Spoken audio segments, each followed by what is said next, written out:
Beats by Dallas, make it hurt.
Yes, yes, yes, yes, yes, yes, yes, yes, yes, yes, yes. Oh,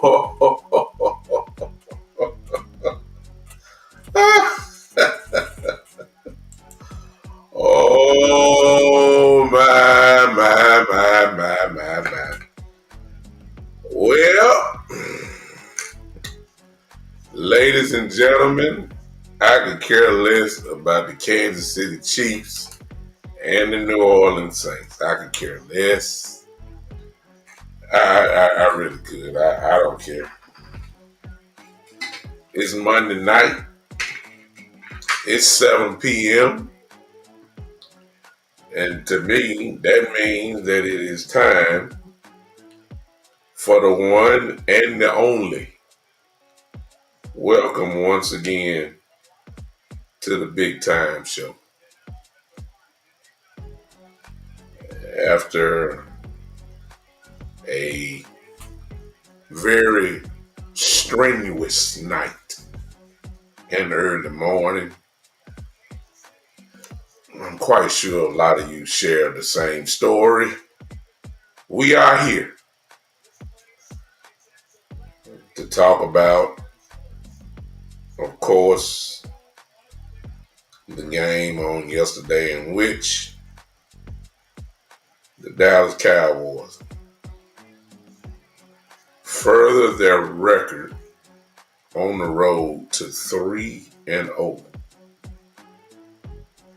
Who would have thought that? 3-0 on the road as they beat the Pittsburgh Steelers.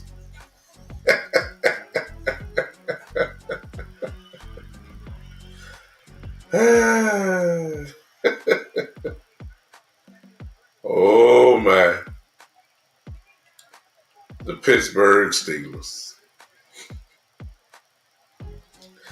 Y'all gotta forgive me. Listen, as you come in, I'm sharing. That's the reason why I'm not looking at you and all that. I'm sharing right now to all of you that will.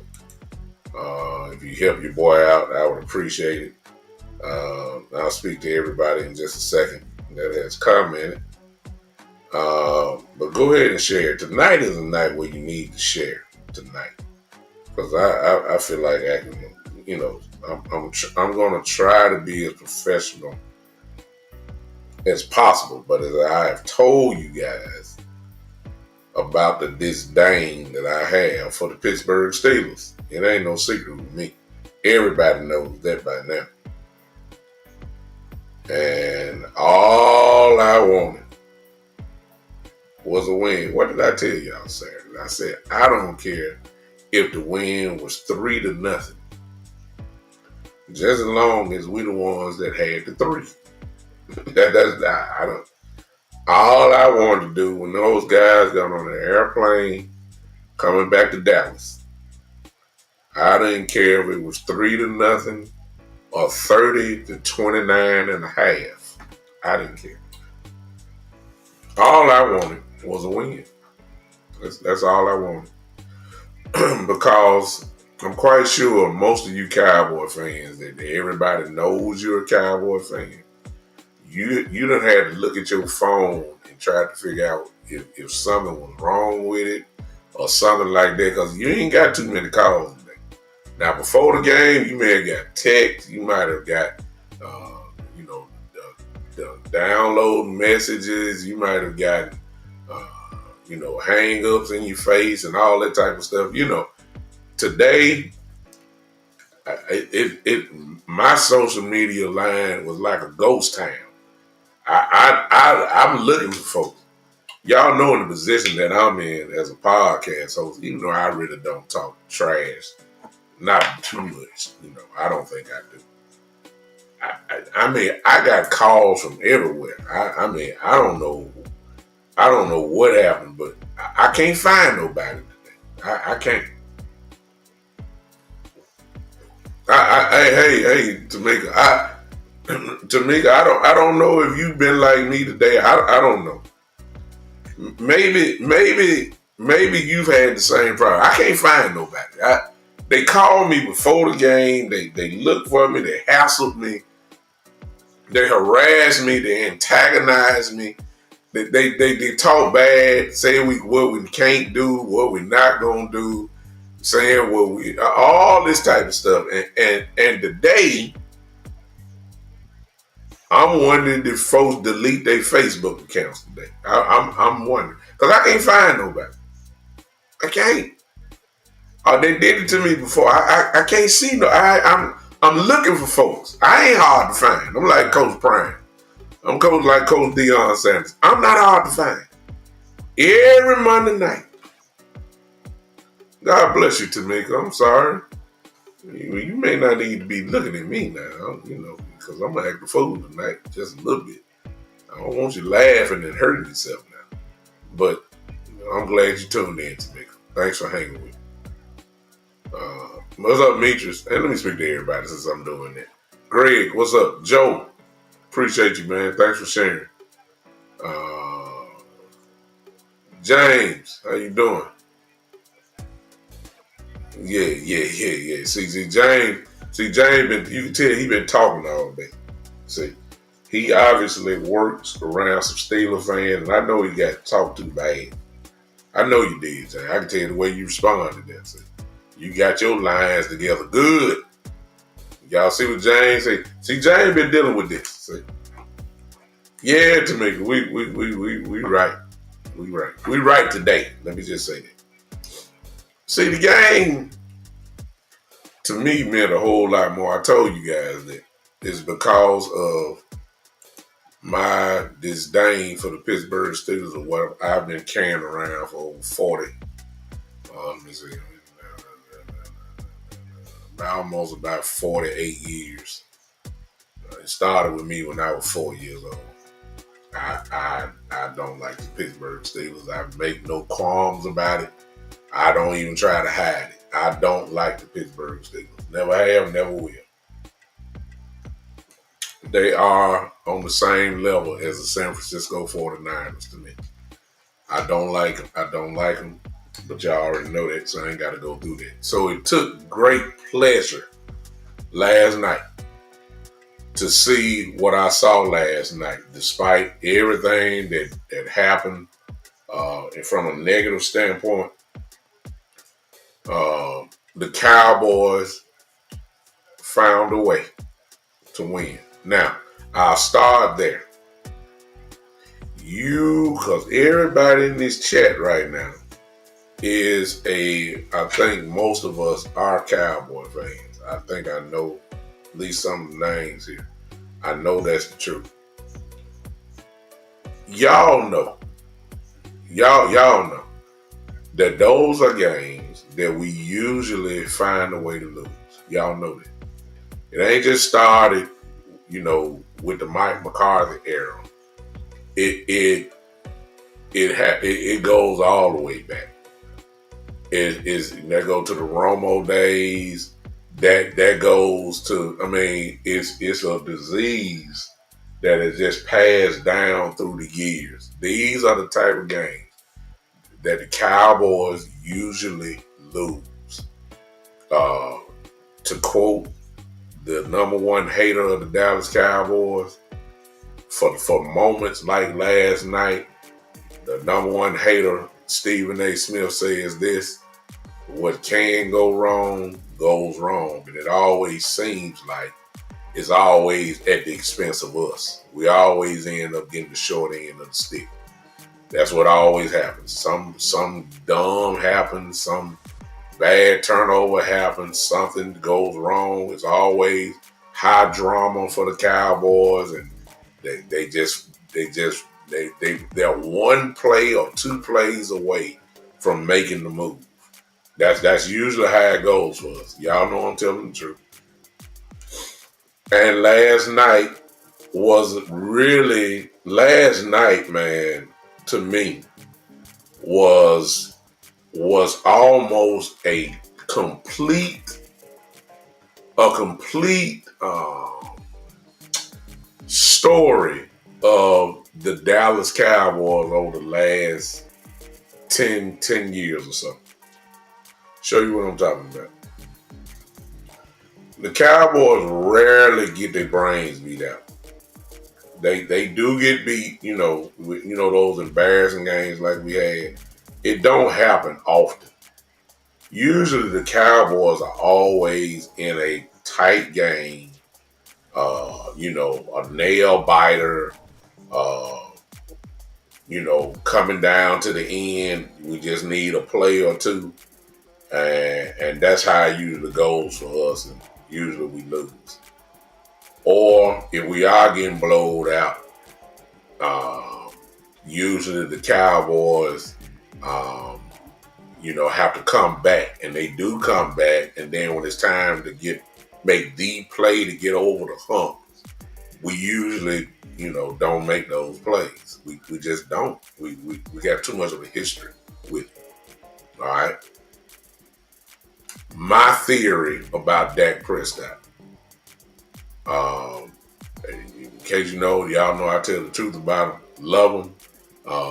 Glad he's our quarterback. But the truth about Dak has always been that he can fight and get you back, but he can't get you over the hump when the game totally turns into his hands.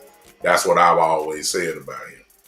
I've always said about Dak that if he's down one score, he can get you. If you're down in the fourth quarter and you're down by 10 and it's about 6 to 7 minutes, I just ain't seen it too often. And last night proved my point because, this morning, y'all, there was a stat that came out that obviously is true. Last night, out of the 8-9 years Dak has played, I know he's made the comebacks. You can't argue with the stats. He just hadn't done it in the big moments. He has comeback wins. He does have them. But last night was the first time in his career that he got a go-ahead touchdown with less than a minute. All those close games we've had. And it was a one-possession game. I've said that if Dak is only down 3 or need 3 to tie it, he can get you there. But if he's down 4, that you have to score a touchdown, your fingers are crossed. Hoping rather than knowing. I've always said this about Dak. I'll go through my catalog. I've said this about him. I'm just telling the truth. I mean, I'm guilty. He got me last night. I've always said that if you can go and get him, man. Yeah. If you can, hey, Benny Hunt, what's up? You Pittsburgh Steelers fan. Jay Bird, what's up? So I've always said that if he was 4 points are down where he had to drive the field and got to put you in the end zone. And with 2 minutes left or less than a minute, it ain't no such thing as a running game anymore. The ball is in Dak's hand. He got to do it. Of course, the receivers, everybody got to do their job, but the quarterback gets the blame or becomes the hero. Those are the things that I had never seen of Dak. And last night, like I said, last night was the first time under a minute that Dak has won the games, which means look at all the games we have lost. Games under a minute where we just couldn't make the play over the years. That's a lot of them. But last night, Dak shut a lot of people up, including myself. I had my fingers crossed. I'm like, come on, Dak, man, come on. See, I've always said with some quarterbacks, it's going to happen. You see what I'm saying? It's a difference between knowing and hoping. And with Dak, I was always on the hoping side, like, man, come on, Dak, please. Woo, man, please. Don't make the mistake here. Come on, Dak. Come on. Come on, Dak. Come on. And I've always said if you compare him to maybe, Mahomes get it with like we watching now. If Mahomes get it, you ain't wishing nothing. You just expect him to get it done. See the difference? When Brady when Brady was here, you expect Brady. You see what I'm saying? You expect Brady to do it. With that, I'm leaning more toward the hoping he can do it. He just has not done it. That's what we keep saying. In the big moments. That's why everybody putting it on like that. Last night, he took care of it all last night. And today, I have to eat some crow about my description of him, and I don't mind doing it because he did it last night. There's no question about it. He did not have a great game. Everybody knows that. Some very costly interceptions. Whether it's miscommunication between him and CD, and then just some stuff was just bad plays and fumble. He didn't have a great game. From turnover wise. However, that last drive, he had to drive the team down 70 yards with hardly no time on the clock. And he took the team down. And not only did he take the team down, but he also made a great play by the fumble recovery. Y'all remember the Super Bowl a few years ago when Cam Newton and Carolina played Denver, and a very similar play happened, and Cam just saw the ball. He didn't want to dive in the pile and go get the ball, even though he should have got it. Cam took a lot of heat for them, but the Warrior and Dak Prescott showed it. He showed why. If it wasn't for that, it was big. Now, the Cowboys, they leave you like a cliff. I mean, they almost give you like Fred Sanford for those of us that are old enough to watch Sanford and Son. And remember that Dallas, the Cowboys will almost make you have the big one. They will. They will take you on a roller coaster ride that if you ain't got your nerves right, they will mess you up. And that's what the Cowboys did. When Rico fumbled that ball, I said, oh my God, man, come on, man. Can we get this black cat off of us, please? Good God. Thank God. I'm coming, man. I see you, Dwayne. I see you. I'm going to answer all y'all questions. I'm just trying to get through this little introduction.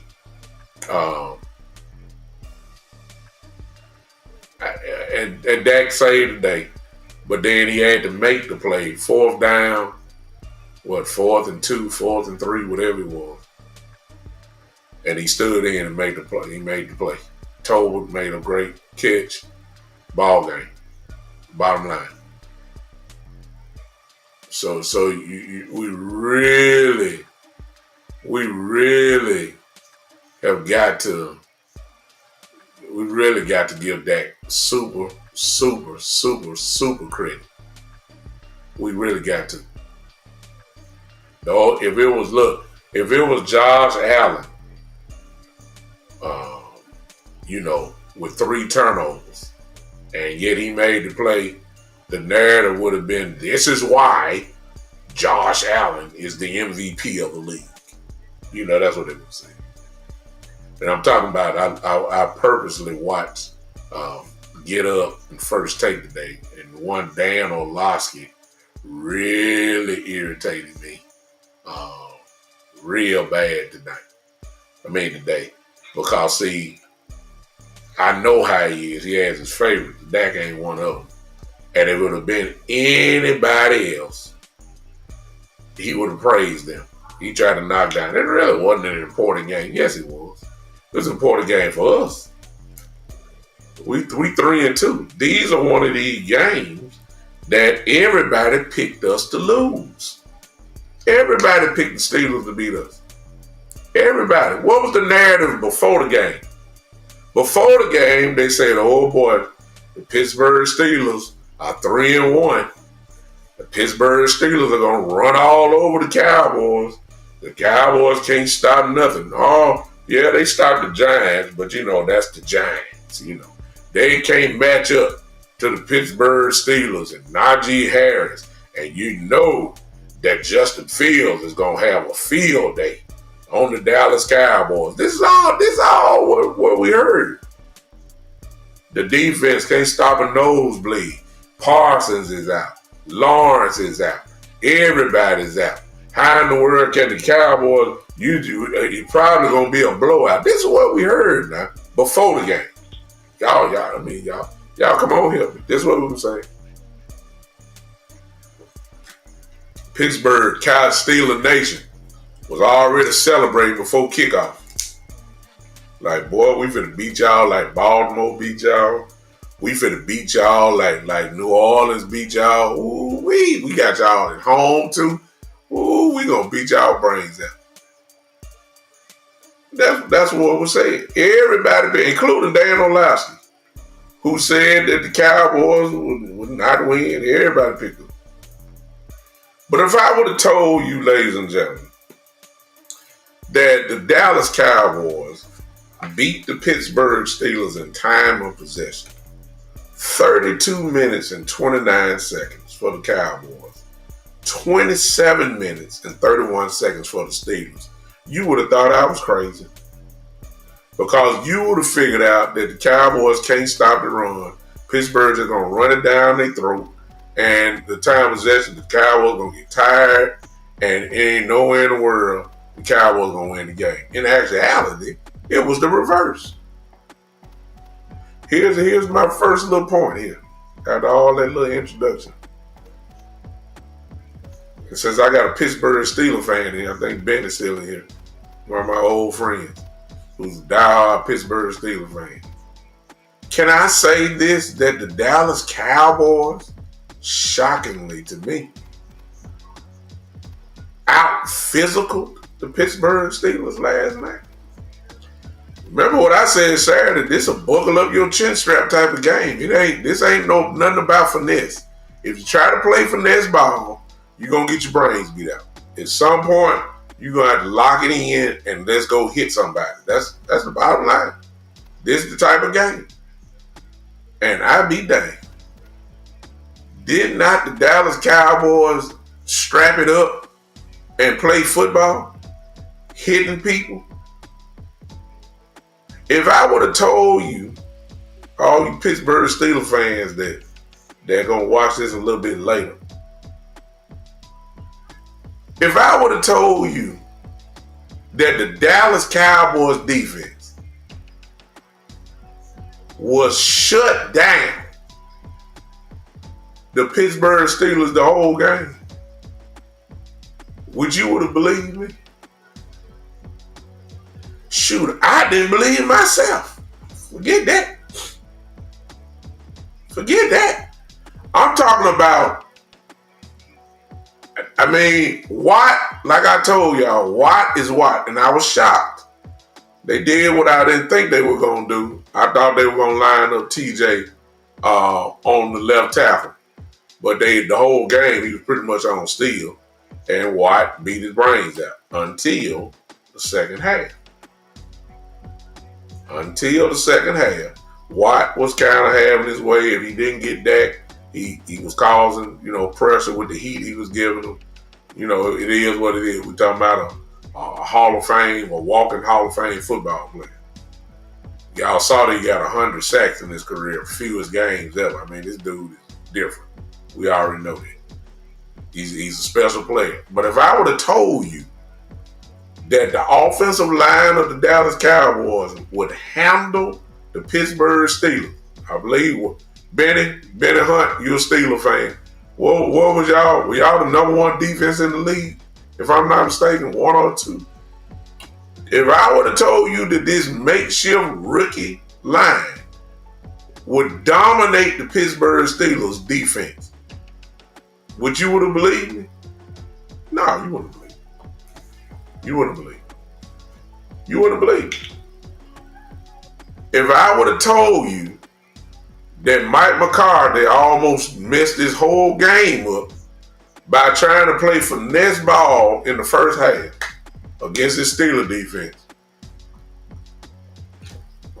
and we still could have won. We should have beat Pittsburgh, honestly, by at least, almost 17 points, to be honest with you. We gave turnovers away. I mean, that was ridiculous. I mean, it's unbelievable. I didn't expect it.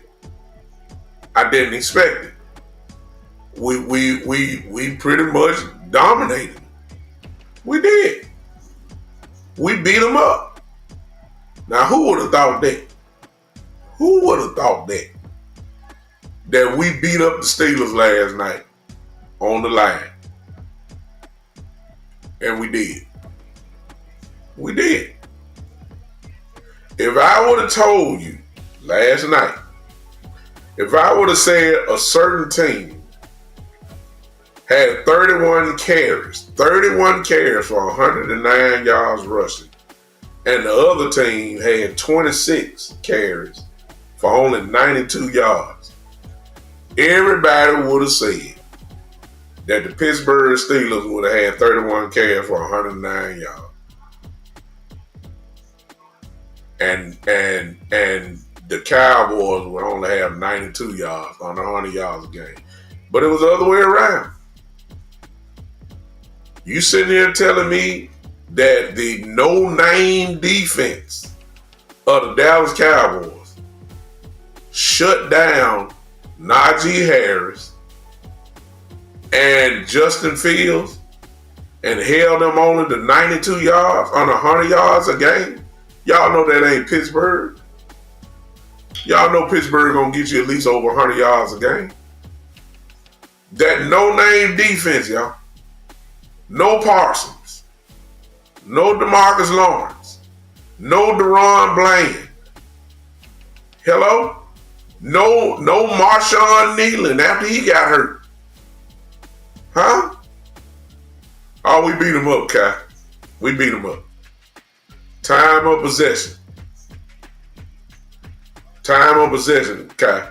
32 minutes, 29 seconds, and 27 minutes and 31. We beat them up. 31 carries for 109 yards. Shut down their offensive line. Najee didn't do nothing. Not worth talking about. Not worth talking about. Najee Harris had 14 carries for 42 yards. That ain't gonna scare you. First of all, to hold Najee Harris in a one-score game to only 14 carries, it ain't like they gave up on the running game. It's just that they couldn't run. Let's be truthful about it. Okay? And look, I want y'all, I know we won. Yeah. Thank you, Greg. You mean to say and tell me that bland offense, they only punted one time? The Cowboys only punted one time? Once? Y'all, look, okay. Right, I'm finna say something in a second. The no-name defense. Y'all talking about Parsons and D-Law. I'm talking about everybody. Bland not playing. Marshawn Nealon, we lost him last night. If y'all hadn't seen it yet, they expecting him to be out maybe 4 to 6 weeks. He didn't tear his ACL. I just saw it actually before I came on. About 4 to 6 weeks. So we're not going to be without him.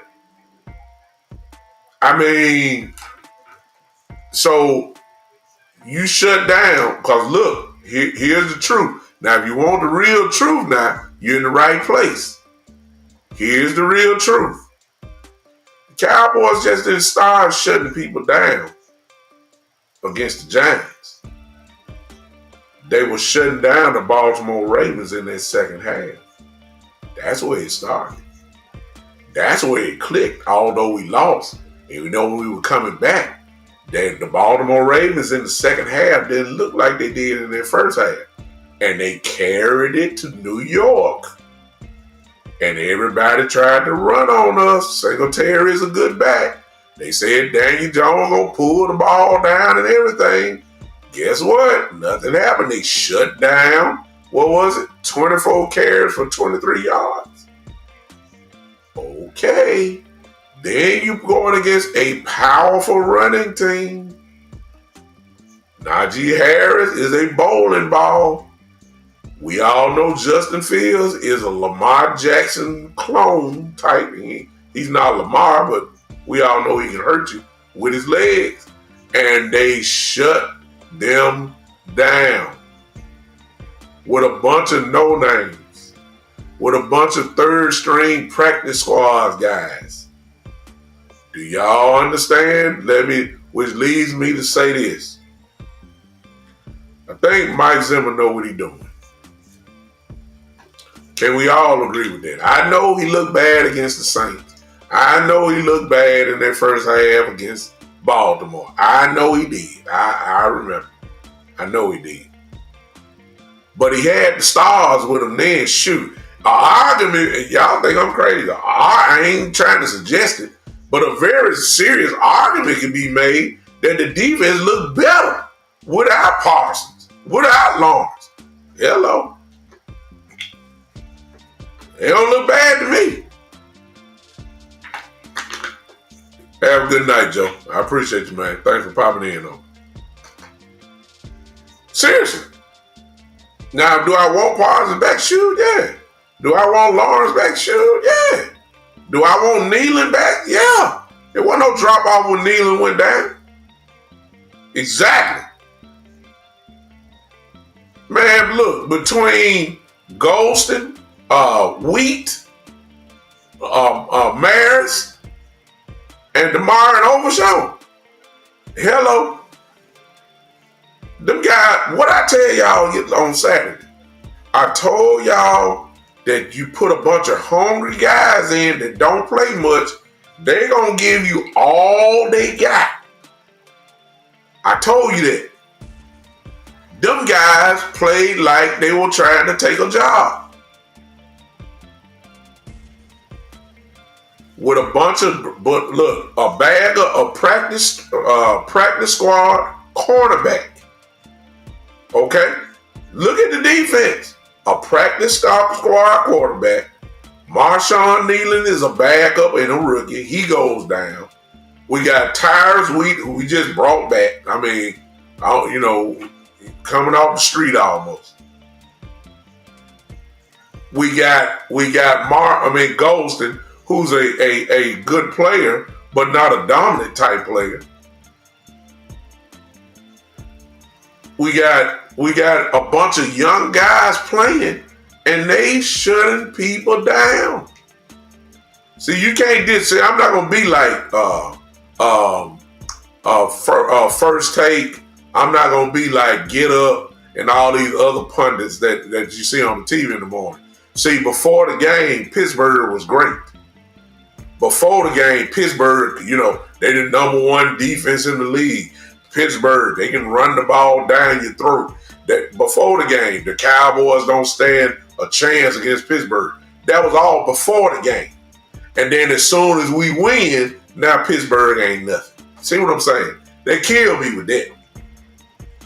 The same, not because the Cowboys beat them. Now all of a sudden you're trying to minimize Pittsburgh. Man, I don't want to hear that. I don't want to hear it. They beat a good team last night that were 3-1 and had beat up everybody, and they got beat up last night. Mike Zimmer did an outstanding coaching job. I ain't saying he'd be the coach of the year. I ain't saying he's doing that. I'm just saying that at least for last night, also against the Giants, and in that second half against the Ravens, something started clicking. And it is obvious it started clicking. Because ever since the second half of the Baltimore Ravens game, the Dallas Cowboys have been shutting people down with their backups and practice squad players. Yeah. And y'all might as well admit it. And Cowboy fans, y'all killing me. We just wanted to win last night, y'all. Whether the score was 5-3 like a baseball game, we just wanted to win. We just wanted to win the game. We needed the win. We wasn't. Y'all killing me how we won, but man, forget the buts. We already know what the buts are. The buts usually help us lose the game. We know Dak didn't have his best game, but he was great on that last drive. 70 yards away. 70 yards away. Right at a minute and 20 or whatever it was, minute 30, whatever. Hello? He was great. Everybody want to say the same thing. That's what you paid the $60 million for. Yeah. Ain't no sense of minimizing for. This is when you cash in on the big money you got. This is when you do it. And he did. He pulled it out. He got it. You want to know why we went and got Mike Zimmer? You see why now. Is it going to work every week? I doubt it. Will it even work against Detroit next game? I don't think so. But we needed the win because I done told y'all too many times that real meat part of the schedule is here now. I've been saying it ever since the season started. This is here. The real problem of this schedule is here now. And we need to win as many games as we can. And we're going to have to win some games that nobody expects us to win. That was one of the games last night that nobody really expected us to win, and we pulled it out. So I call that a bonus win. Now, if we can transfer how we play on the road and get it at home, we're going to really do some damage. Here's the bottom line, y'all. The Cowboys are on a 2-game winning streak. I'll take it. I ain't giving up on the season. Not yet. So any bonus win that we get, I'm taking it. I consider that a bonus game last night. When we looked at the schedule this year, okay, one of the things that we said, I was perfect. I'll let y'all in, or I'll let y'all know. I don't never predict the score of the game. I know what I have in my head. And I ain't wanted to bag down or lie. When I looked at the schedule, the first 5 games, I said the Cowboys would be 2-2. I thought that we would beat the Saints and lose to the Ravens. That's what I thought. Instead, at first I said we would lose to Cleveland. I thought we would beat the Saints. I thought we would lose to the Ravens, and then I thought we would beat the Giants. So 2-2 is 2-2, even though it was off. I thought that when I first looked at the schedule, I thought that we would lose to the Steelers. And it wasn't because of Justin Fields. I thought that Russell Wilson would be playing. I ain't scared of Justin Fields because we already seen him before. I know we can beat Justin Fields. Russell Wilson is just a little bit better quarterback as far as throwing the ball than Justin Fields. He's a playmaker. That's what I thought. And then you got the running backs, and then you got Pickens and all that. And I said, okay, we might have trouble with the Steelers. They're at home. It's a Sunday night. It's going to be crazy in that place. It might be just a little bit too much. And that was when we had everybody on the roster. But especially when we lost everybody. All these injuries we got. There's nowhere in the world you going to bet on the Cowboys. You know, if you did, you won some money last night. So I thought we'd be 2-3. So I consider this a bonus win. Now, did we win? Yes. Were we perfect? No. Did we look bad? We still got some stuff, as Kai just said. I agree. We got a lot of work to do.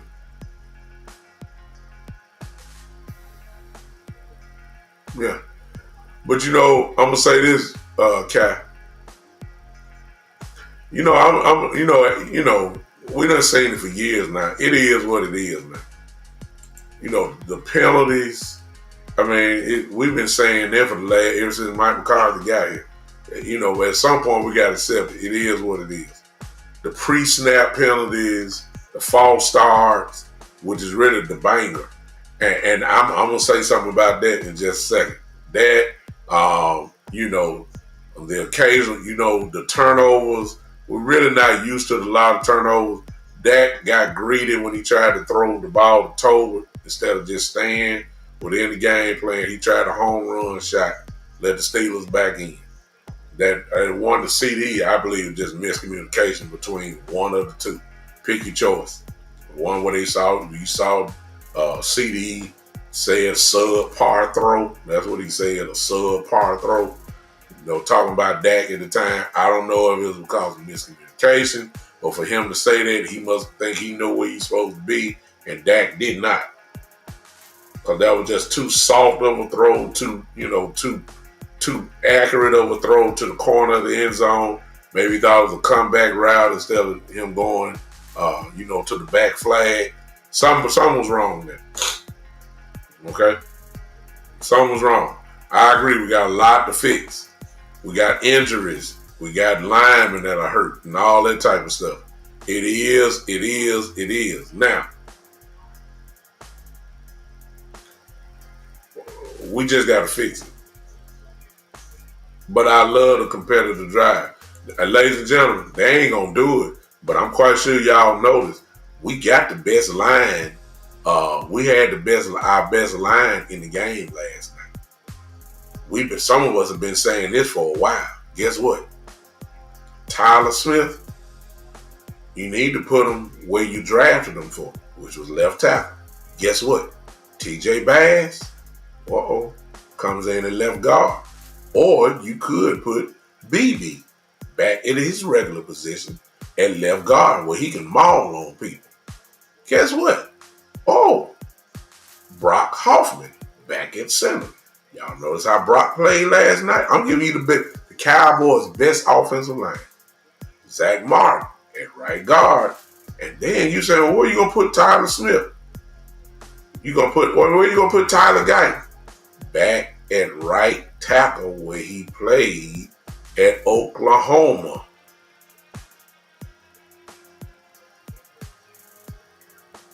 That's your best line.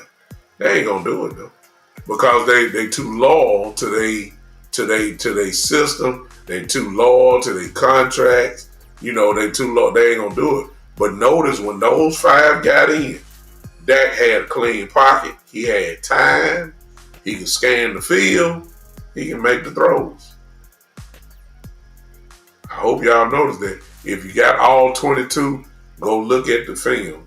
Look at it when that line was in. When that line was in, you start seeing something.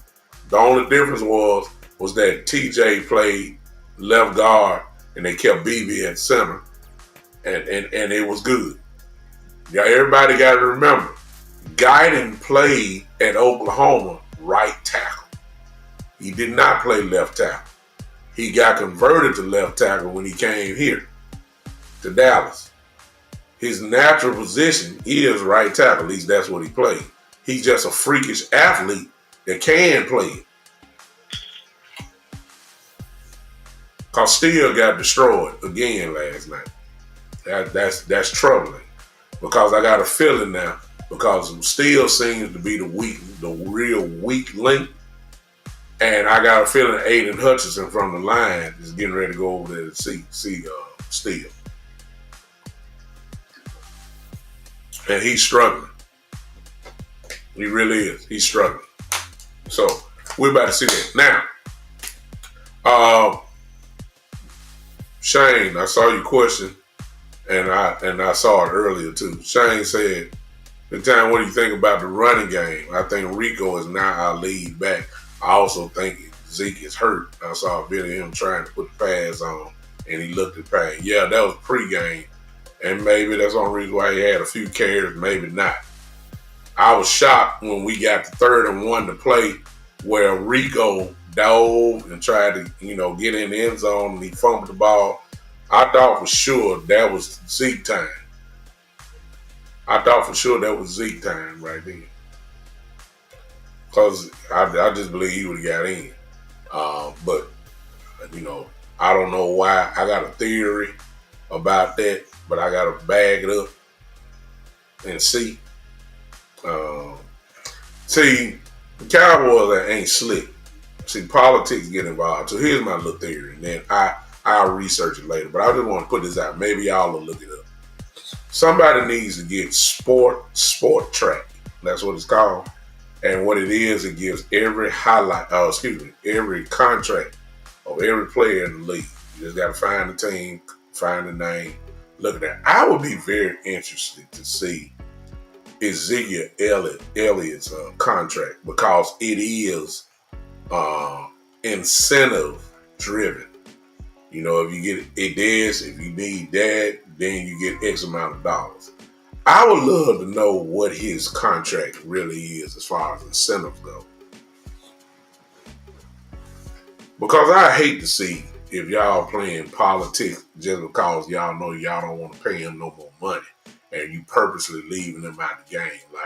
Like let's say, for instance, if he get X amount of carries in a season, he gets $200,000 or $300,000. You see what I'm saying?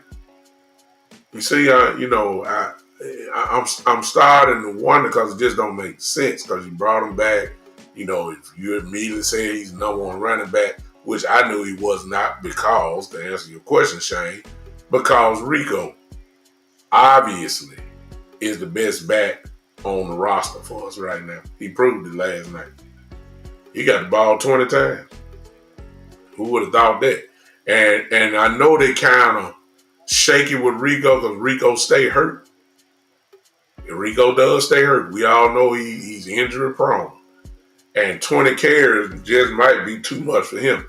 But he was outstanding last night. And I think that he should be, as of now, the number 1 back. And I think, to be honest with you, but see, loyalty is going to keep stuff all boggled up. Because, see, they're so loyal to Zeke, and he's a Cowboy hero, and they brought him back and all that type of stuff when they know he ain't the same guy. He just not. But that's what's going to keep Cook off. I ain't saying he's keeping Cook off the field, per se. I thought Mike McCarthy was crazy last night. Because before the game, I looked at the inactive list. And on the inactive list, I saw Deuce was not there. I thought for sure that you needed as many running backs as you could get, because I figured you were going to run the ball from the start to finish. That's what I thought. And I was like, man, we just come to this game with, Zeke, Rico, and then Limpy. But hey, guess what? It's really all they needed. I'm going to go ahead and say this about Hunter Limpy. Hunter Limpy is going to challenge the fullback that the San Francisco 49ers had. for a Pro Bowl bid this year. Lemke is dangerous because he can do a whole lot. Lemke can line up as a tight end and can get you. He also looks like a very dangerous guy on a screen pass. That ain't the first time we done seen that. And then, of course, he can become a short yardage back. He can run the ball in and get you some tough yards. So he's starting to get his hands on the ball a whole lot more week by week. And every time he touches the ball, something good happens. So I'm gonna put that out there now. The kid from the 49ers, their fullback, I can't pronounce his name, but number 44, you know who he is. He's the best fullback in the game. But Lemke is going to challenge him this year. As far as a Pro Bowl bid, I'm calling that out now. Lemke is dangerous. I ain't saying if it'll buzz no 80-yard touchdown. I'm just saying he makes key plays at the right time, and then Dak trusts him as well. So keep that in mind. Now, let me say this about Mike McCarthy. He almost made me throw something at the TV the way he came out calling the game.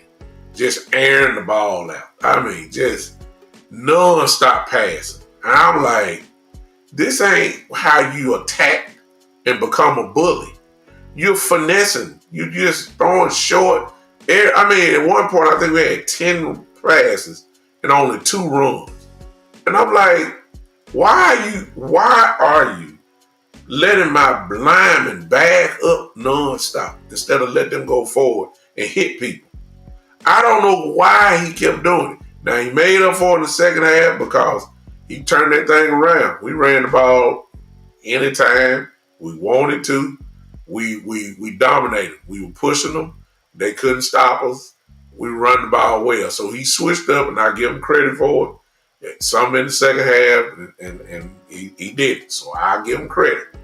But that first half, I'm saying do that the whole game, which is what most of us have been begging for.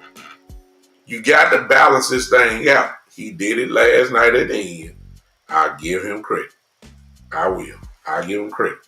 Mike McCarthy showed me something last night. At least he showed us the willingness to adjust his game plan. Because as I always said, he's pass happy. He don't like running the ball. He did it last night. I give him full credit. Full credit. Nothing smart. I just hope that last night is the type of game that until we really catch some type of rhythm, this is how we're going to have to win the game. We were not explosive like we were last year. We don't have that type of offense. We just don't. We don't have that type of offense. Even though Jalen Tolbert played his best game as a Cowboy, great game for him, obviously. But even in that, Jalen Tolbert really is nothing but a possession receiver. He's just a big guy that have enough twitch and enough that he can do it. Brandon Cooks kind of opens up the field. You know, his speed is what gets you. Brandon Cooks really is not a possession receiver type guy. And you can't make him be that. He's just not that type of receiver. But this is the way that we're going to have to win. And for those that don't know, Brandon Cooks has an infection in his body. They're already saying he's going to be out. He's placed on IR. So that's at least 4 games right there. So we're going to see plenty of Tolbert. It worked last night. Can it work against the Lions? I don't know. We already know that you're going to have to tighten that chin strap up some more. You're going to have to tighten it up. Okay? You're going to have to tighten it up because the Lions are a physical football team. The Lions are hit you in your mouth over and over again football team. That's the way they play. That's the kind of coach they got. Dan Campbell was like that. He's instilled his mentality into him. He is a bad boy. These guys are going to hit you in your mouth. They're physical. Purely physical. Can we line it up again and play just as physical again? We're going to find out.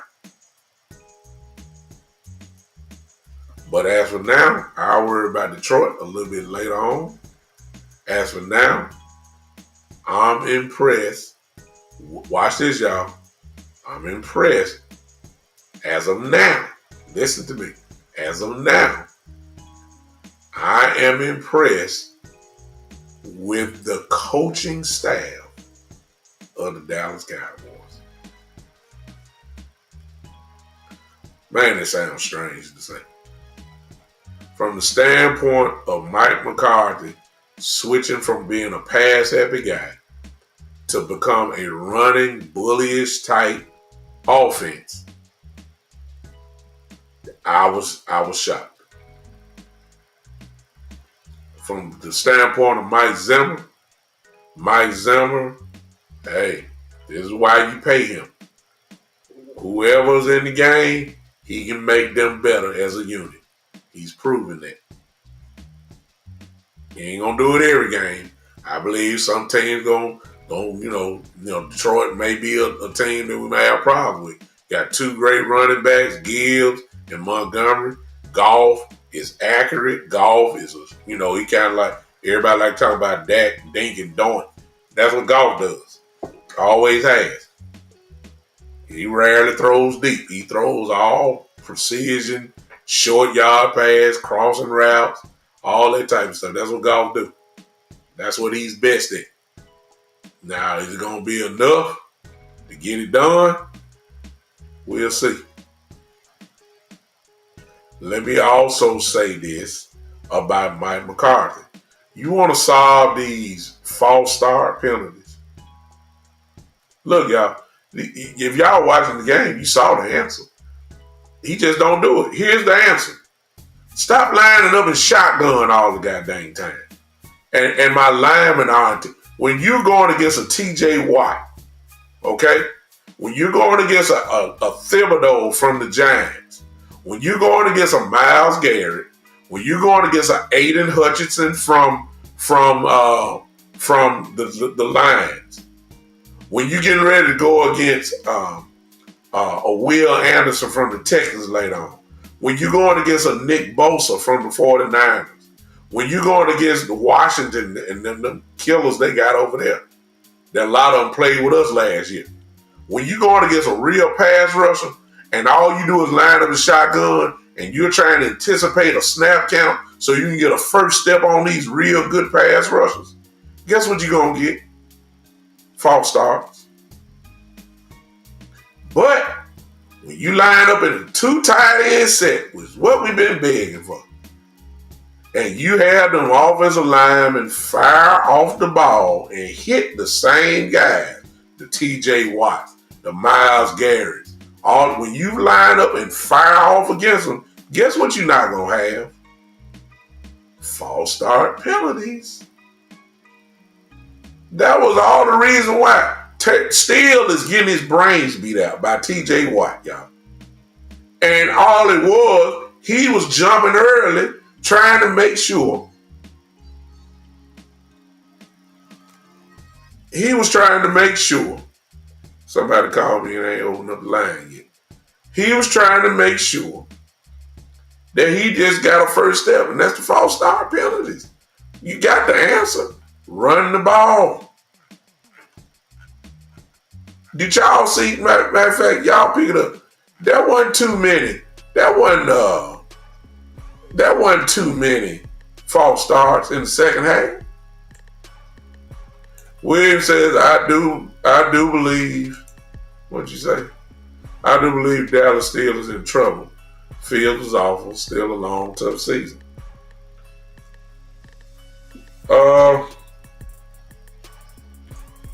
The schedule is the schedule. The Cowboys will not be favored in a lot of these games. Just like they won against Pittsburgh. But what they're showing you right now is, at least defensively, that they can play with anybody.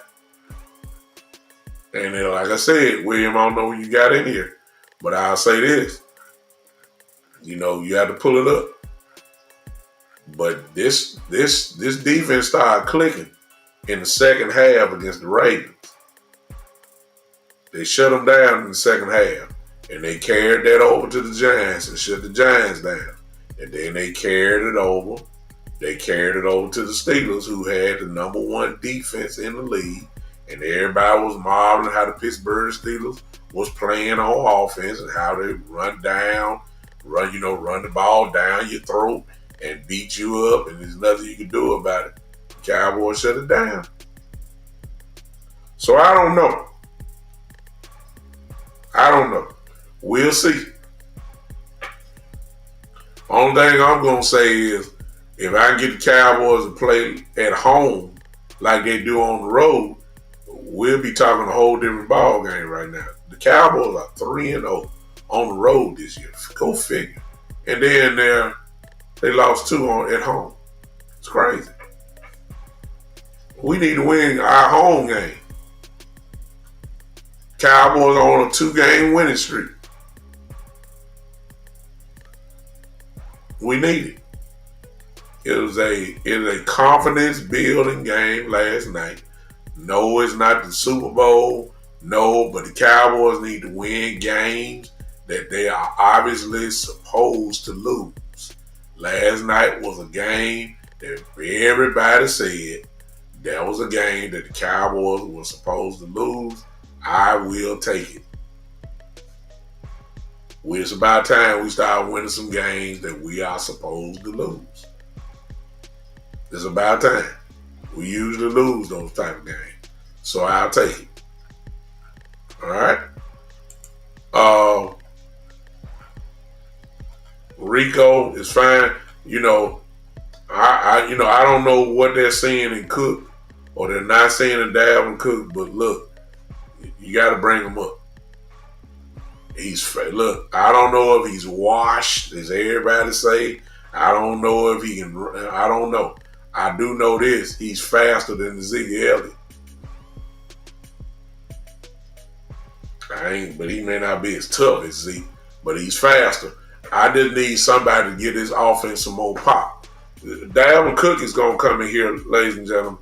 He's not about to come in and take over Rico. He's not getting ready to take over, it's Zeke Elliott. They ain't finna make Zeke the third running back. Even though I guarantee you, Dalvin Cook gonna look like he got a lot more pop in his running style. But they're not gonna do that to Zeke. They're not gonna make him the third running back. I would love for them to be the 3 running back and have Lemke there. I would love that. Cook, Rico, Zeke, and Lemke. Man, forget Deuce. If Cook come out here and and then Cook is not gonna have a lot of carries. He's just not. He's not gonna have a whole lot of carries. I bet you Cook will have maybe about 3-4 carries a game, if that many. Unless he's hot. Like Rico got hot last night. If Cook got some juice now, we talking a whole different ball game now. If he got any juice, then we talking about something different. So that's the only thing I'm really waiting for. That could be a big help to the offense. Then again, may not be. That's my only question now. And when is he going to finally start playing? This would be a great game for him to play. This week, I thought it would have been last night. But this is week. This is it. This is the time when you need to bring them back. Don't be surprised this week if the Cowboys, they really ain't got no choice, y'all. And ain't no sense to talk about who and all that kind of stuff. The Cowboys are going to have to call up and maybe have to go sign some guys coming off the street as far as defensive end goes. We don't have any. All our guys are hurt. And they ain't coming back anytime soon. Parsons may be back. Parsons may be the quickest one back, but I got a feeling we're going to hold him out, and rightfully so. I think we're going to hold Parsons out until San Francisco game. In other words, he's going to miss this game, Then you got the bye week, and that'll be 4 weeks if I'm not mistaken. Then you play the 49ers, I believe, on a Sunday night game if I'm not mistaken. So as for, I think Parsons will be back by then. KJ was not active. Hey, Demetrius, KJ, he'll be active this week. I guarantee that. Jared Decker, how you doing, sir? What are you saying? Why not try it? Why not try it? What are we talking about? I don't know what you're talking about when you say why not. What is the it? Try what? I guarantee you, Demetrius, KJ Adams will be playing. He'll be playing this week. You ain't got no choice. You ain't got but four. Let me see. You got Golston. You got Lawson. You had the other guy, 55. Who am I missing? We got, oh God. There's somebody else that I'm trying to think of. That's really it. And you got, I saw Overshawn line up there one time. He's too small, but that's what I saw.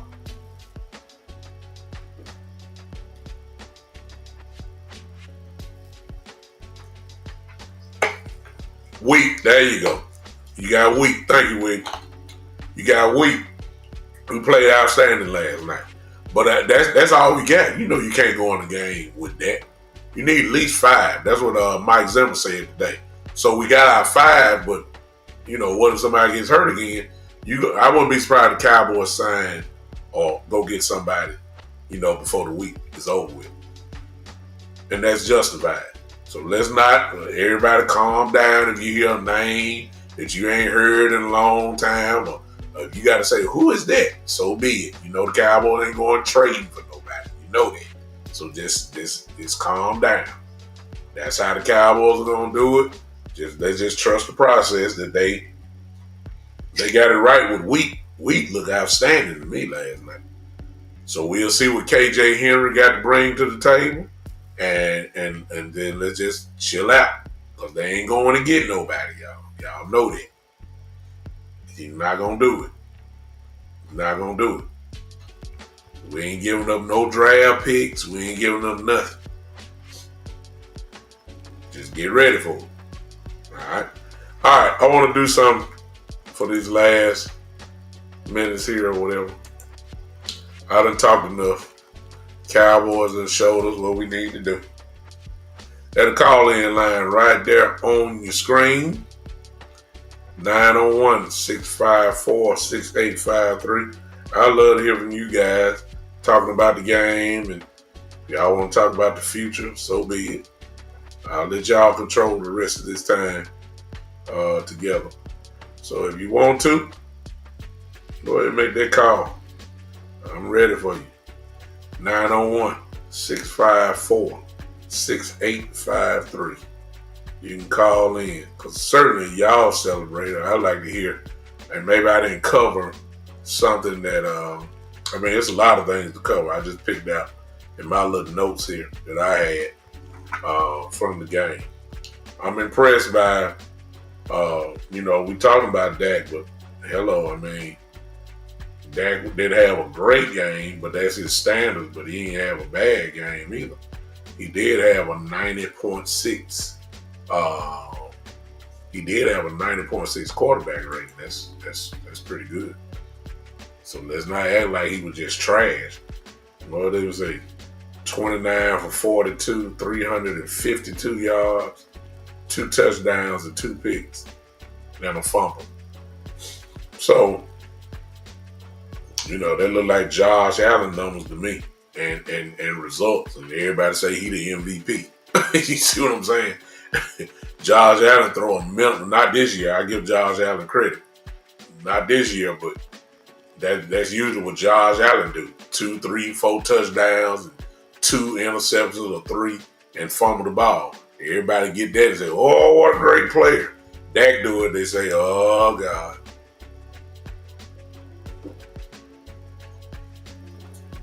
901-654-6853. I'm waiting on y'all. If not, I'll get off the phone. I'm off work this week. But I'll be with you guys sometime in the morning this week. Just turn on these live notifications, y'all. And oh my God, I forgot. Now, why y'all being stingy? Yes, sir, William. We got some killers on defense that just get on, and once they really know what they're doing, they're gonna be a problem. Maris, Leofold, and of course Overshown. Look, they might be, Leofold might be a rookie, but you gonna get all he got, and he gonna come doing it fast. If he's wrong, he gonna be fast. Why are you wrong? I ain't gotta say nothing about Overshown. Overshown, but Overshown mostly has been right with all his moves. So keep that in mind. Overshown looks real good. They only gonna get better. And Overshown really is a problem.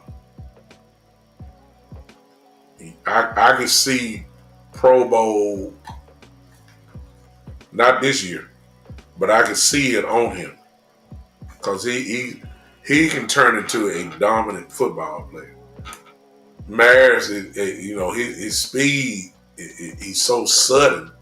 And when he hits you, he hits you. See, I need some guy that's going to intimidate. I like that. We ain't had stuff like that in a long time, y'all. Guys that intimidate people by hitting them. Well, I can't, I'm talking about like the Roy Williams days. Like, what Roy Williams going to do. The Roy going to pop you. We ain't had that. We don't have that. Donovan Wilson was like that when he first got here. Donovan can put a hat on. He still can. I need some guys on every level that they're going to put something on you. That's what I'm talking about. All right? 901-654-6853. If not, I'll just talk about Detroit real quick, and then I'll go on, let y'all enjoy the rest of the Monday night football game, or if you're watching WWE Raw, or whatever you're watching, I'll go that route. Let me see here.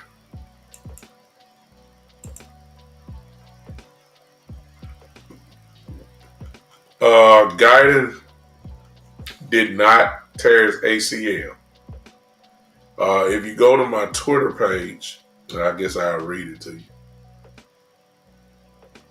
Or should I pull it up? I don't know if y'all will be able to see it because I got this in this screen here. Let me pull it up so we can all see it together.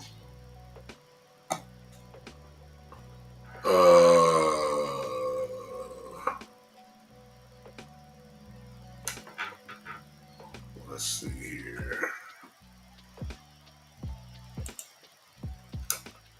Let's see if I can pull it up. I'm pulling mine up now.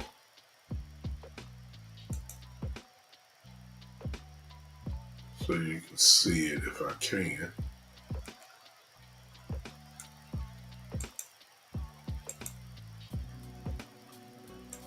We're going to have to make shift. I can answer your questions though. We're going to have to make shift a lot of stuff because we're dealing with injuries, major injuries. Okay, I got a call coming in. I see that. Craig. Yes, sir, Craig. Talk to me. Hey, Victory Monday, baby. Victory Monday, baby. Yes, sir. Yeah.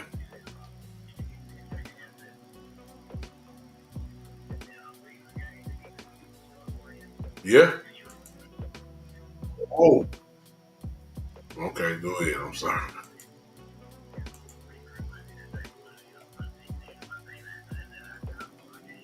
Mm-hmm. Yes, sir. Yes, sir. Yes, sir. Yes, sir. Yeah, but a lot of us been knowing he was RB1 all the time. He would not call. He just wasn't calling running play. He was not.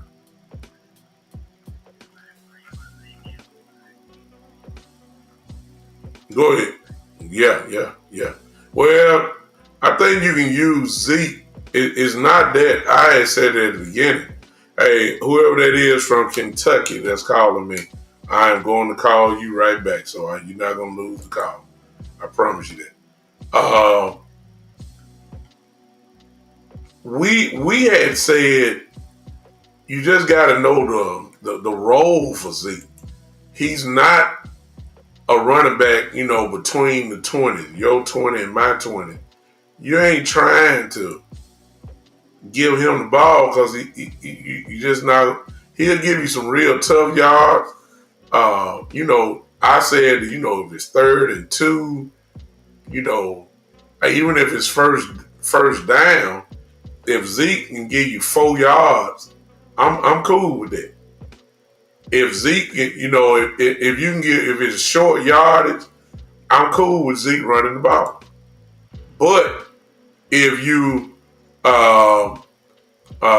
if you're at the goal line like we was last night, then I do want Zeke to get the ball. I do. I want him to have the ball.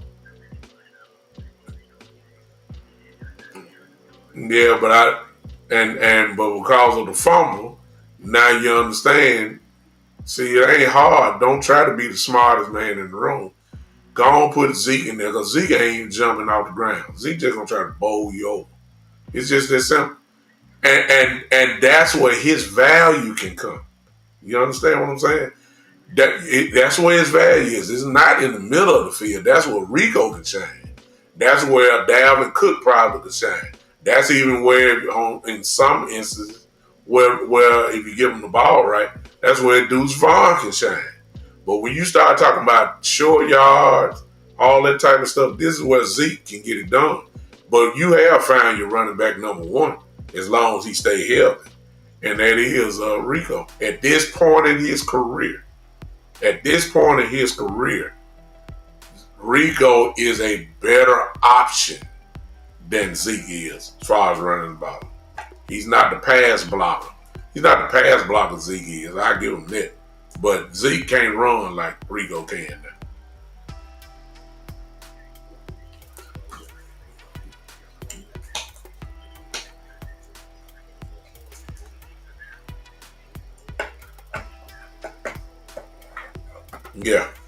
Yeah, I agree. Outstanding. Hey, he, yeah, he ain't pay attention. Yeah, he ain't pay attention to him. I like that. See, I like everybody ticked off. I like it personally. Me, I want some. Yeah, I want some turbulence on the sideline. I like that. I like it. You know what I'm saying?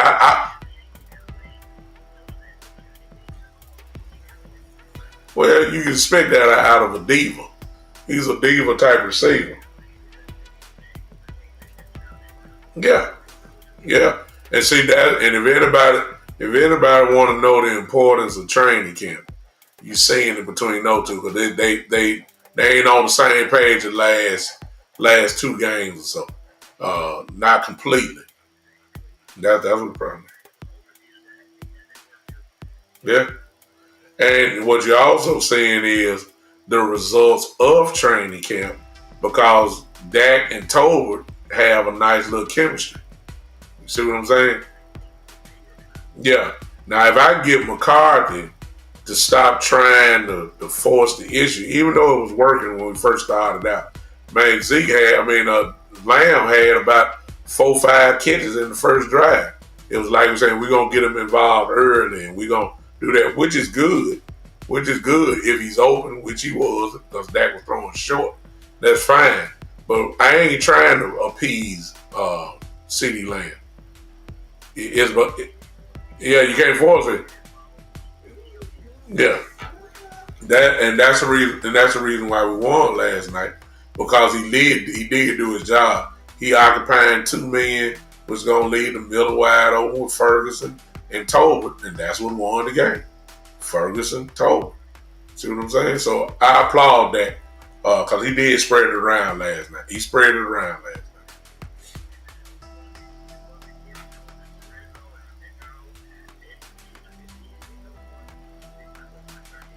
Yeah, yeah, yeah. I appreciate you, Craig, man. Thanks so much for calling. Thank you, brother. All right. All right. I got someone to call, but before I call, I'll call him now. Al, if you're watching, I'm calling you.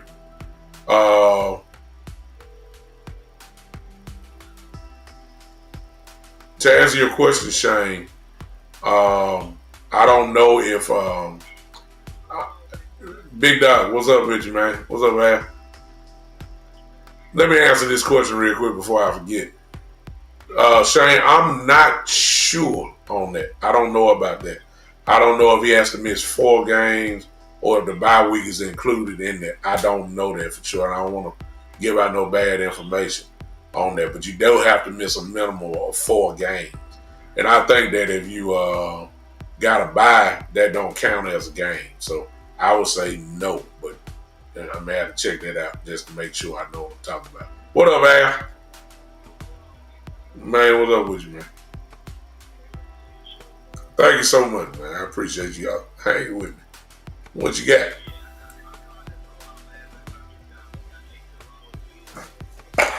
Did you?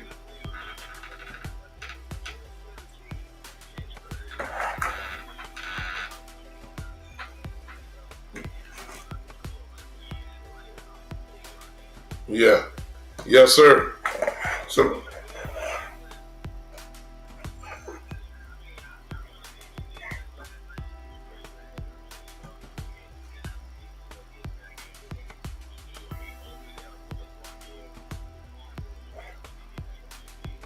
yeah. Well, I gotta admit to you though, man. Marlon says we can't hear the caller. If is anybody else, can y'all hear Al? Come on, type it in for me real quick. Cause if not, I need to see what's going on. I don't know why. But I'm looking at it. You couldn't hear? Oh man, that ain't. Well, then I'm messing up. Then that's trash, man. That's I don't want to be trash. I don't want to be trash now. Kenya said, no, you can't hear everybody saying that. Y'all just sitting there and I'm just sitting there quiet, looking stupid. Let me see if I can if people can hear now. Y'all forgive me. Y'all forgive me, y'all. Well, I mean, I hate to be trash, you know what I'm saying, on there. But let me tell y'all, if y'all can't hear Al, this would definitely be the last caller. And then for sure, I'll do that. I can't stand that.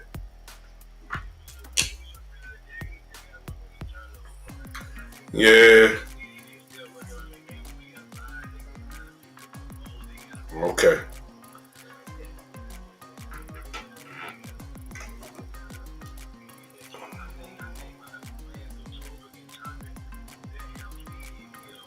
Yeah.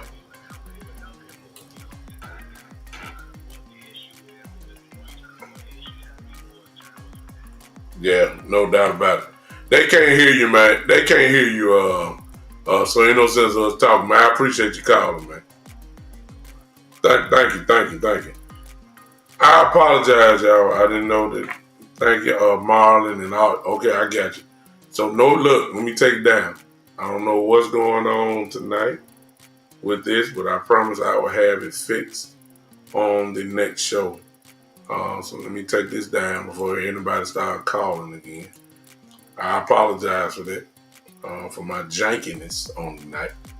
I guess that means I got to keep talking then. What he was saying was that we played good, but but we still got issues to work on, obviously. But he also said, we can't. Dak got to turn down them turnovers. Um, I I guess I'm going to play that role that the haters always be saying. Y'all always find excuses for that. But no, I don't. I'm not one to do that. But let's call it like it is. There was a miscommunication on that one in the end zone where it looked like the way he threw the ball, it looked like he was expecting CD to come back, and that ball was there in the corner. CD kept going toward the back pylon. So obviously, we got a miscommunication there. So, and all you need is just a second, a wrong move, and you're gonna be in trouble for that. So the turnover on the fumble, we got that. Let me see here. I'm trying to fix it, but I don't even want to test it out. Okay. I have it ready again next time. The one that I will not give him credit, I will not defend him on, is the bomb that he tried to throw to Tolbert. That was double coverage. The safety was there, even though he tried to look him off. The safety was there, and then Dak got greedy. Sticker was working, moved the chains. The stop routes was working, even though that's really all what we run, to be honest with you. But it was working last night. If you get a 6 or 7 yard gain, we'll take that. It was working. He tried the home run shot, tried the kill shot, and it did not work. So I will blame him for that one. Just got to know where you are in the game. Could have took more time off the clock. It may not have gotten down to, Pittsburgh. I believe they scored the next drive after the interception. The crowd got back into it, all that type of stuff. So, I had a problem with that one. So that's just little stuff that Dak knows better. Just got to try to control himself. That's all. I don't think Dak, William, at this point, if you see how Dak moves, Dak is really not a threat running to me, except when he breaks the pocket and he extends the play. He's dangerous that way. But as far as him doing a zone read and faking it to the back and then he pull it out and try to run, he's not fast enough. And that very well could be because of the ankle. It ain't because he's big. He's a big guy, but Dak is in tremendous shape. I just think that he's just not like that. He can get out of plays. He can scramble. That's true. But as far as him being a running threat, nah. I think he needs to employ that into the game. That's what opened up the offense last year when he started doing that stuff. But everybody's playing a 2-shell high zone against us. So the rare chances of us getting one-on-one, a man-to-man defense, that ain't gonna happen right now. Everybody want Dak to throw in tight windows because they feel like they're gonna get one. He's gonna give them one eventually. They're gonna run that 2-shell high safety look, and they're gonna try to keep everything in front of them. That's what you're seeing. Shane, I already said the answer to me after watching the stuff. The answer to me is play calling. Like, and I said it before. I guess I say it again. Your comment is right, but I don't think it. I think it has something to do with play calling. You can't go against these pass rushers like that, and you got our offensive linemen anticipating the snap count because they're trying to be first and get into their spots or whatever, and don't think that nobody ain't gonna go a little early. That's what our false starts were. Our false starts were because the pre-snap penalties because of T.J. Watt. He caused some false starts because they were worried about it. So how do you combat that? Well, last night I'm saying what they did in the second half, as far as running the ball, I believe they could have done it in the first half. That's what the problem is. Play calling, to me.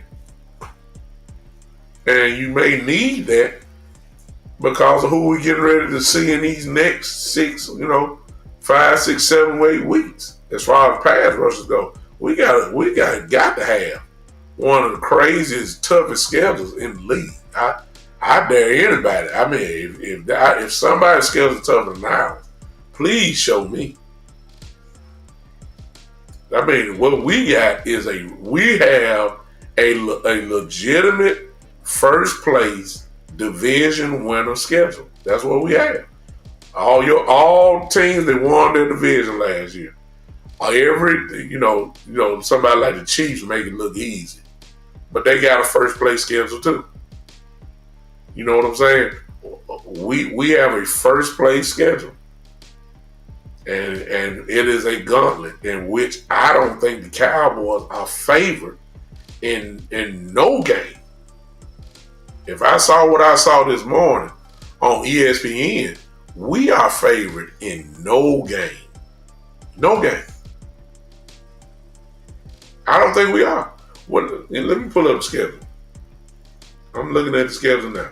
We're not favored at home against the Lions. We're not favored against the 49ers in San Francisco. I got a feeling we won't be favored against the Falcons in Atlanta. The next game is the Eagles at home. I don't think that we're going to be favored against the Eagles. Then we got the Texans at home. I don't think we're going to be favored, against the Texans. Unless, injuries come out and some folks can't play. I mean, I'm just going down the list. The way the Commanders are playing, even though I don't think they they haven't played anybody. Even though I don't think they really played anybody, you have to go look at their schedule. But I don't think that the Cowboys will be favored as of today against Washington at home.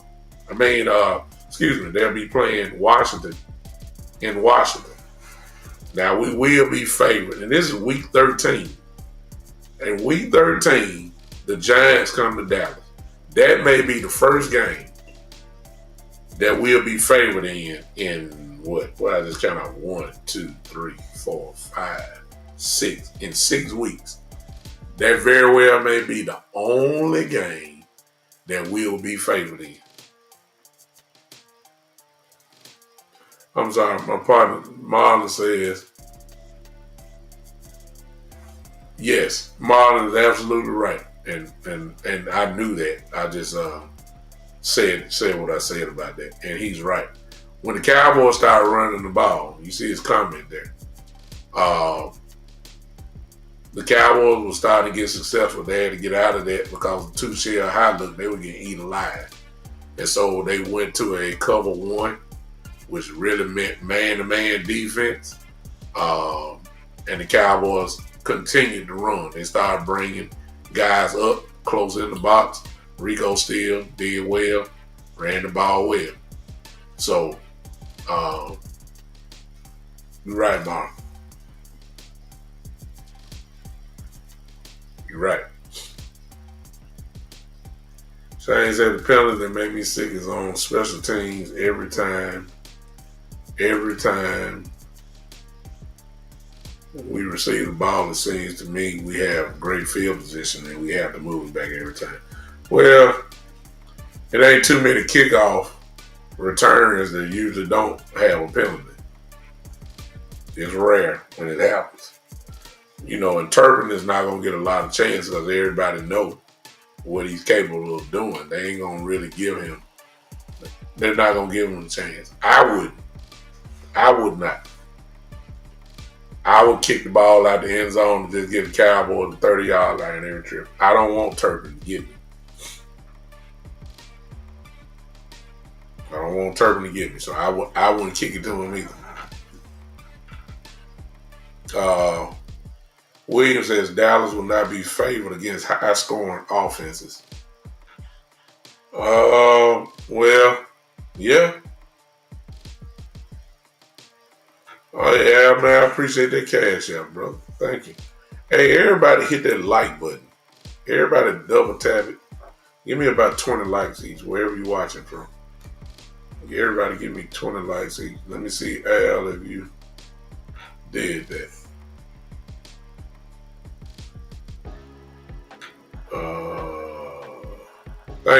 Thank you.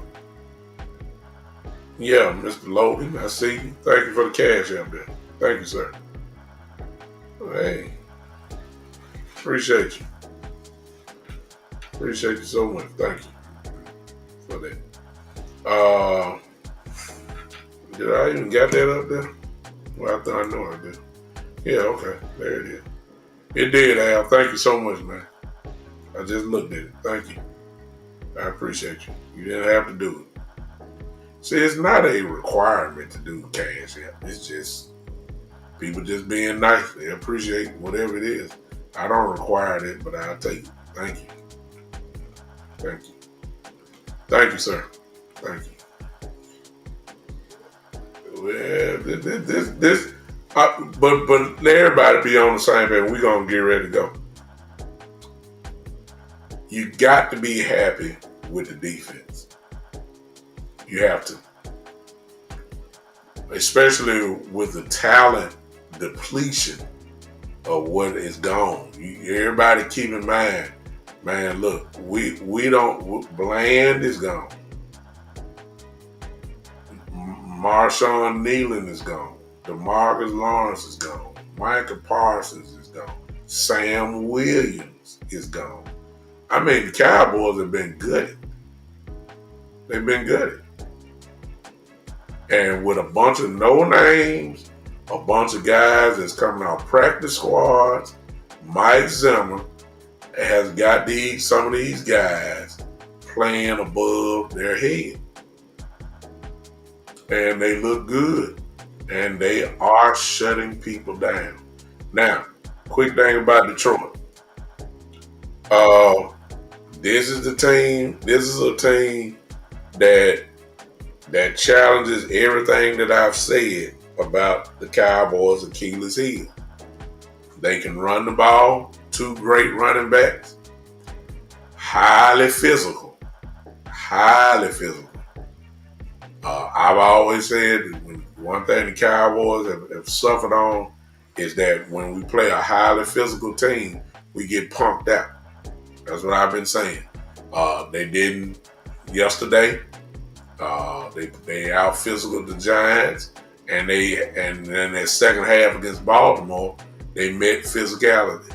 They met the challenge of it. So you starting to see a small development. All this talk about we can't stop the run. Well, for the last 3 weeks, the second half against Baltimore, and definitely against the Giants, and yesterday, we shut the run down.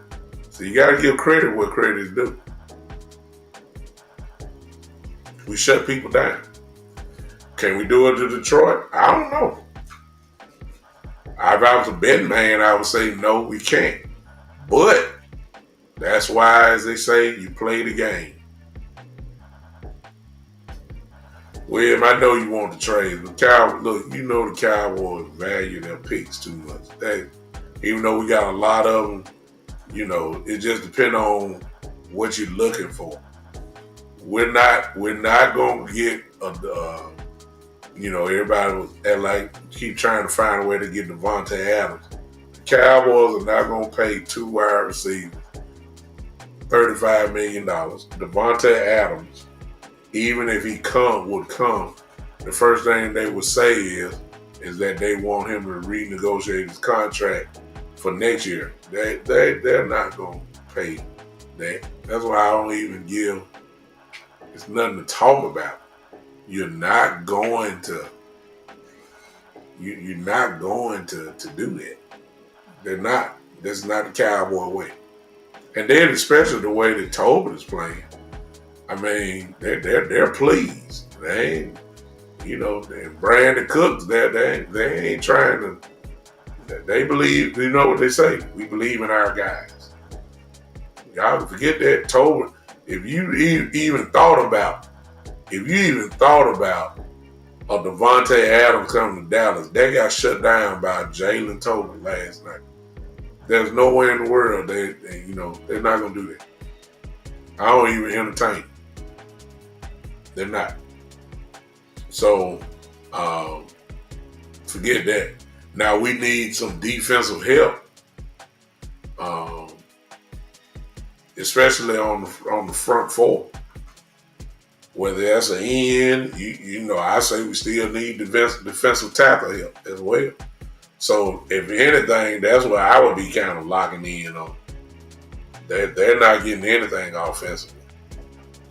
They believe in Jalen Tobin. They also believe in Brandon Cooks as well. I know that sounds crazy, but they do. They believe in Jalen Tobin. They believe in Brandon Cooks. Nah. I agree. But and thing about Detroit, just early thinking about it, they have a real good offensive line.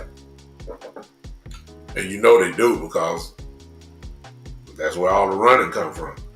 But Goff, as you just said, William, if you can't put pressure on him, put some heat on him, he'll just eat you alive with all them short crossing passes and all that.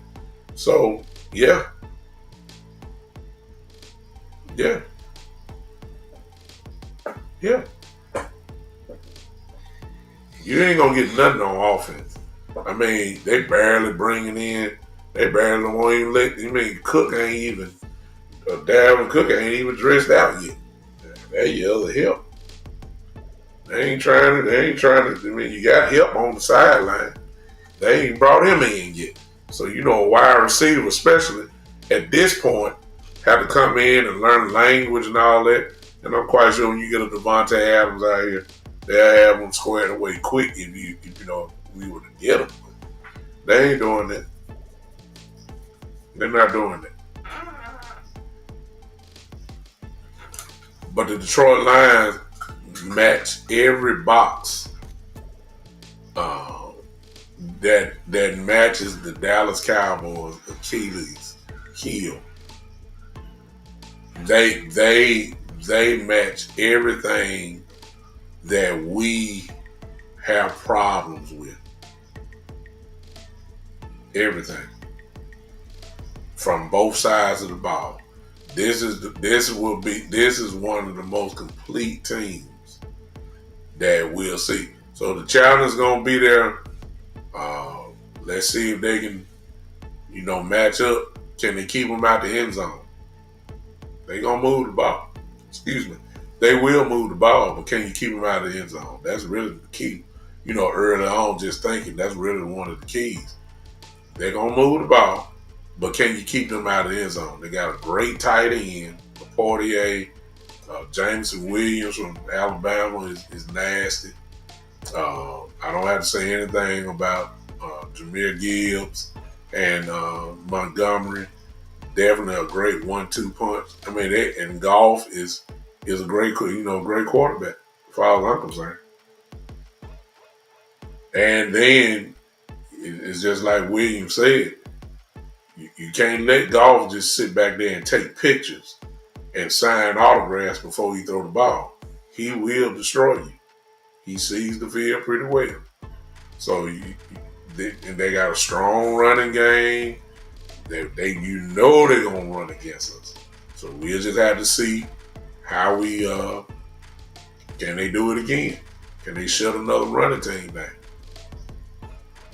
Detroit is a problem. I'm just gonna tell y'all now. I ain't got no disrespect toward them at all. They are a problem. They really are. We'll see if we can carry on from there. I'll be more in depth with it, but just things off the top of my head. That they are a problem. They are a serious problem. And we'll see what they look like. Once I start looking in on them, I start looking in on them tomorrow and see what I see. They are a team that does motion, misdirection. That's another major thing. And I'm just thinking they do a whole lot of motion. Exactly, Shane. And they coming off a bye week, so they had 2 weeks to study us. And I wouldn't be surprised if they come out looking like looking at the Green Bay game from last year, because that's it kind of mirrors each other. So a lot of crossing routes, a lot of as far as golf goes, short, intermediate throws. He can, but golf really don't just throw deep a lot unless it's just wide open. Other than that, golf is a guy that kills you in the middle of the field with that tight end they got and a lot of crossing routes and all that type of stuff. This is what he does. He did it when he was with the Rams. This is what he does. So we're gonna get challenged this week. I wouldn't be surprised to see the same game plan. That kind of like the same kind of game. Because he's a motion. I believe our offense is a motion type offense. And we have problems with that. So, all right, ladies and gentlemen, I'm out. I have more things to say about Detroit. I'm gonna go look at them tomorrow a little bit and see if I see the same similarities between them and Green Bay. It's close. It is. Look, the Rams, the 49ers, the Lions, and Green Bay almost look like the same offense. Now, I don't know how many of them are tied to Shanahan, but they all do the same thing. Strong running game, feature the tight end a lot, short pass. Purdy throws primarily in the middle of the field. Golf throws in the middle of the field. Stafford can throw anywhere, and then Green Bay Love can do the same thing. But it almost looked like the same type of offenses. It does. So I wouldn't be surprised if the Lions, like I said, look at that Green Bay game, see how they can fool you, and then take it from there. But they can line up and punch you in your mouth with them 2 running backs they got. So it's going to be interesting. All right. I'll see you guys sometime this week. Turn the live notifications on. I am off this week. I could be coming on in the morning times as well. So just turn on the live notifications and y'all come on hang with me if you can. I know some of you are working. That's fine. But if not, if you can't see me during the week, I'll definitely be with you guys on Saturday, I believe. Yeah. I'll be with you guys at some point on Saturday. Hey, Fernando, Dak was clutch. Appreciate you popping in on him. I'm finna go down, Fernando. He was clutch. He definitely was clutch. Anybody that say he wasn't clutch, y'all just need to just quiet up. Quiet your mouth. Just wait till he blow up next week or blow up or a couple weeks later, and then you can point your finger at Dak. But last night,